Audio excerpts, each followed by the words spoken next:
Daily என்னடா சமைக்கன்னு யோசிக்கிறதே பெரிய விஷயம். அதிலயும் லஞ்ச் பாக்ஸ் பேக் பண்ணா ரொம்பவே யோசிப்போம். இன்னொன்னு மார்னிங் ஏர்லியராவே எந்திரிக்கணும். அந்த ஒரு டென்ஷன் வேற. லேட்டா எந்திரிச்சா என்னடா குழம்பு வைக்கன்னு யோசிக்கிற நேரத்தில, சட்டுன்னே செஞ்சு முடிச்சிடுறது தான் இந்த மோர் குழம்பு.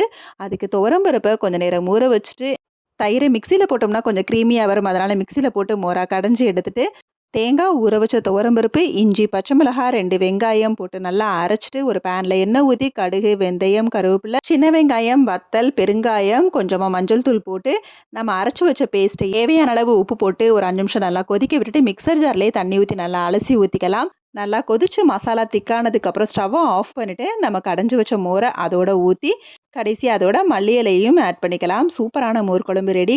இதுக்கு சைட் டிஷ்ஷா உருளைக்கிழங்கு ஃப்ரை, அப்படி இல்லன்னா பாவக்காய், இல்லன்னா கோவக்காய் ஃப்ரைய வந்து வைக்கலாம். சூப்பரா இருக்கும். இது வைக்கிறதுக்கு ரொம்பவே கம்மியான டைம் ஆகுங்கிறதுனால, லேட்டா எந்திரிச்சாலும் டென்ஷன் ஆகாதீங்க. ஈஸியா இந்த ரெசிபிய செஞ்சு குடுத்துருங்க.